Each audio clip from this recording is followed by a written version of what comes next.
Mm, mm, mm.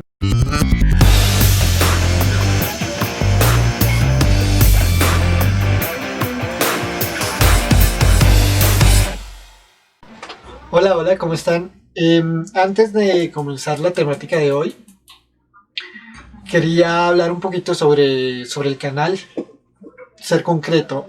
Antes, pues, en el momento en que yo quería empezar este canal, tenía claro que la temática principal iban a ser iba a ser todo lo relacionado hacia la salud mental y hacia la temática de psicología. Sin embargo, tengo un gran interés sobre todo lo relacionado también a la perfilación criminal y asesinos seriales. Entonces pues me parecería interesante que podamos hablar sobre esto, abrir una sección también del canal que tengan que ver relacionados a estas temáticas. No siendo más, comencemos. El tema de hoy será sobre un asesino serial que me parece muy interesante. Su nombre es Alexander Pichuskin. Este es un asesino serial muy famoso de Rusia. El video pues vamos a dividirlo en tres secciones. Su biografía, todo lo que tiene que ver sobre él, quién fue, por qué él hizo lo que hizo.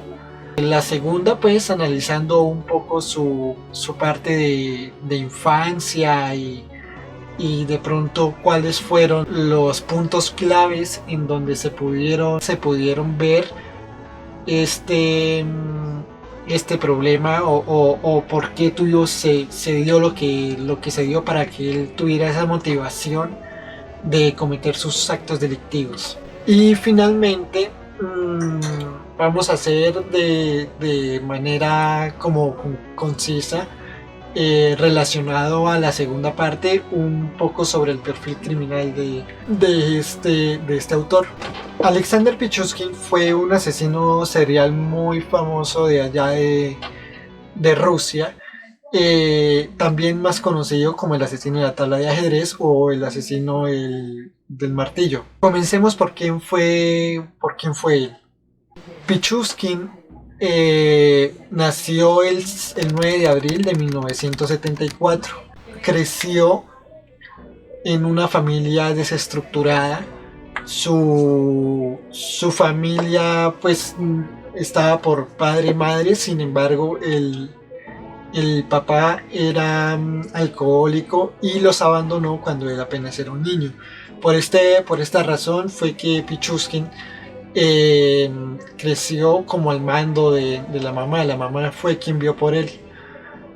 Aún así, en toda esta historia, Pichuskin tuvo a una persona muy especial que fue para él, quien fue su abuelo. Él fue el que lo cuidó, el que muchas veces lo consintió, le enseñó varias cosas. Fue el abuelo precisamente quien le dio el gusto por el ajedrez, y con él era que con quien iban hacia un parque que se llama Vitsevsky, ahí cerca en Moscú. A ver, un momento. Cuando dije cerca de Moscú, realmente no era ahí cerca de Moscú, era en Moscú, ahí directamente. Y como mencionaré más adelante, es un elemento importante porque ahí es donde Pichuskin en su mayoría cometió sus asesinatos.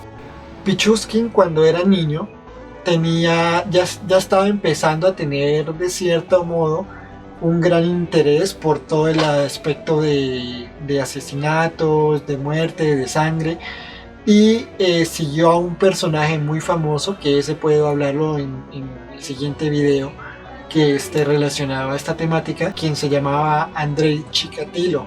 Fue también un asesino muy famoso de allá de Rusia en su momento, con el mayor número de víctimas mortales para esa época, completando 51. Entonces, Pichuskin, pues como yo lo mencionaba, tenía un interés hacia ya toda esta sangre y como lo digo, seguía también a un personaje que fue muy famoso de allá de Rusia respecto por la parte de psicopatía. En ese momento él tuvo un accidente ahí en su casa cuando montaba columpio y, y se dio un golpe fuerte en la cabeza. Siguiendo a un gran científico que se llama Adrian Rain, era un profesional que además era experto en las técnicas de aplicación en neuroimagen hacia la psicopatía, hacia los psicópatas, y él menciona que en las personas que normalmente tienen este problema de psicopatía, tienen un problema en el lóbulo frontal y en el lóbulo temporal. Algo que no mencioné, que me parece importante y prefiero hablarlo de una vez, ya que estamos hablando de precisamente el accidente que tuvo Pichuskin cuando era niño, es sobre la amígdala cerebral. La amígdala cerebral es como una uva pequeñita que está ubicado en el lóbulo temporal medial, y esta amígdala cerebral nos ayuda con toda la parte de emociones. Entonces, gracias a la amígdala es que podemos sentir alegría, podemos sentir tristeza, excitación, bueno, gran parte de todas estas emociones. Por eso mismo es que la amígdala está muy relacionada con el tema de psicopatía. Otra cosa es que la amígdala está muy conectada con el lóbulo frontal, y esta conexión con el lóbulo frontal nos permite a que nosotros nos inhibamos en ciertas conductas que de pronto no estén bien. Es por esto que este podría ser una gran parte y es importante para como digamos forma de análisis en el aspecto de todas las conductas delictivas que cometió Pichuskin. Precisamente a Pichuskin, cuando se le dio esa técnica, se le hizo pues esa técnica de neuroimagen, se le hallaron esos dos problemas en el lóbulo frontal y en el lóbulo temporal, diciendo pues que tenía un problema serio y un mal funcionamiento. Es por esto que, digamos, Pichuskin, en cuanto a su vida académica en el colegio, tuvo gran problemas o trifulcas con compañeros de su clase. Ya sus problemas serios que empezaron en la parte de asesinatos se dio después de dos tragedias grandes que tuvo Pichuskin. La primera fue la muerte de su abuelo, que fue un primer golpe muy duro para él, lo cual lo hizo refugiarse hacia el alcohol. Y después de la muerte de su abuelo se adoptó un perro, pero poco tiempo después su perro también murió, por lo cual esto fueron dos desencadenantes grandes para Pichuskin, que lo llevaron a empezar con toda su vida de asesinatos. Se dice por diferentes fuentes que, bueno, hay dos versiones. La primera es que su primer asesinato se dio cuando ella tenía 18 años y fue empujando a un compañero suyo de clase, quien no se quiso pegar, a empezar pues a hacer sus primeros asesinatos, por lo cual Pichuskin en ese momento decidió que él iba a ser su primera víctima y lo empujó hacia una alcantarilla donde se ahogó. La segunda versión es que también a su compañero de clases ya lo empujó, pero desde un balcón, cuando tenían una conversación muy acalorada por una niña de su colegio que les gustaba. Bueno, hay que decir que ese primer asesinato de él fue en junio de 1992, si no estoy mal. Sin embargo, pues fue en ese lapso de ese año, en 1992, donde empezó su primera, donde fue su primer asesinato, que es quien estábamos hablando. De ahí pasó un tiempito medianamente largo en el que él no estuvo, no, pues no hizo ningún daño ni asesinó a nadie. Sin embargo, después de lo de de la muerte de su perro, fue donde empezó y explotó todo este deseo de sangre.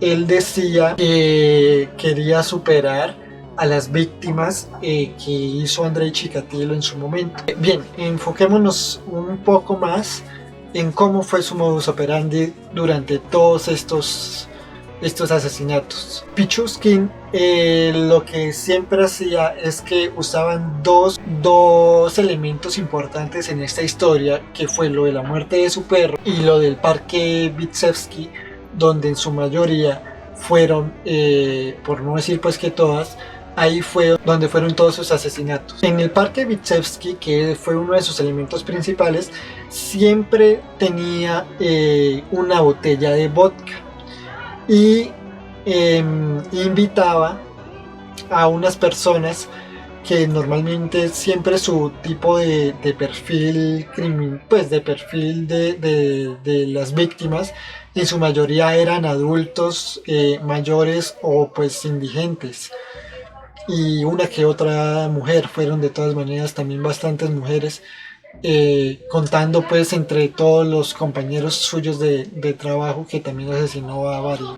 Sin desviarme del tema, entonces el fin es que conseguía siempre como que se buscaba, se perfilaba hacia su víctima, identificaba quién era, y de una vez lo identificaba se le acercaba para hablar con él de una forma muy simpática, muy agradable, hasta podía llegar a crear una falsa empatía, a lo cual en psicología le llamamos falsa empatía, y empezar a hablar siempre sobre la muerte de su perro, el cual pues finalmente ya no existía, pero siempre su modus operandi era coger a un indigente, empezar a hablarlo, como emborracharlo. Eso era clave también, lo emborrachaba con el vodka, y ya una vez veía que él estaba o su víctima estaba completamente borracha, empezaba a golpearlo de una manera sádica detrás de su cráneo, con el martillo. Todos estos lapsos entre 1992 y hasta casi el 2001, no hubo sospechas reales de un asesino en serie y de que había sido pues Alexander Pichuskin. Sin embargo, ya fue hasta 2001, con todas las muertes que iban, donde la policía rusa empezó a ponerle mucha más atención a este modus operandi de Pichuskin, porque siempre encontraban a las víctimas en el parque, con el cráneo pues roto, destrozado, y ya hablando de sus últimas víctimas, de la mitad para las últimas se puede decir, Pichuskin empezó ya también a dejar en el cráneo de sus víctimas una botella incrustada. Antes que se me pase también, que eso es importante, no lo había mencionado, pues lo mencioné al principio del video, pero como que lo dejé ahí.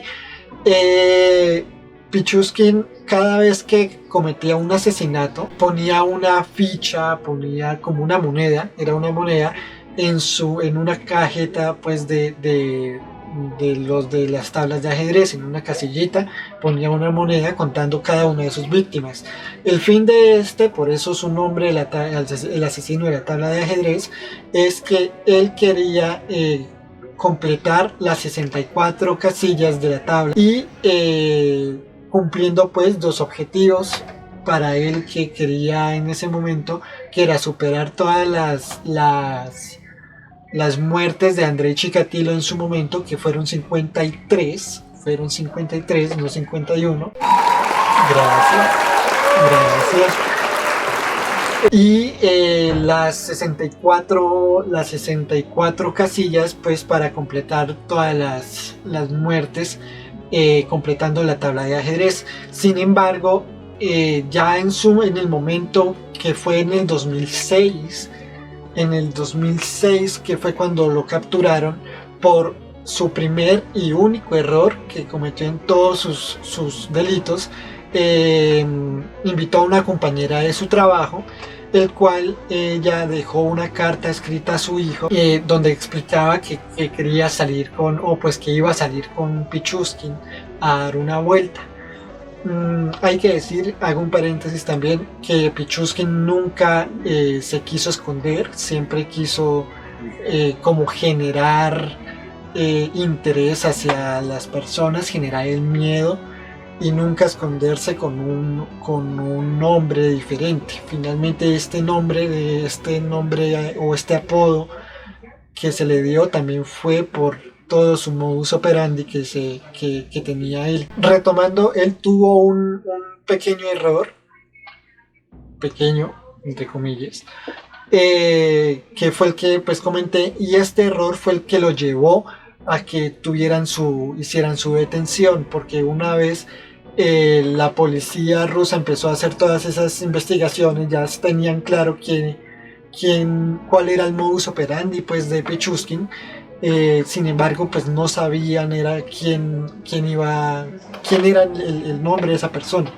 Entonces, en ese momento, gracias a la nota de la señora, de su compañera, hasta que cuando entró la policía en su casa, que para hacer una revisión, Pichuskin, sin hacer ninguna negación ni nada, fue donde empezó a decir que él fue culpable y él fue quien hizo todos sus asesinatos.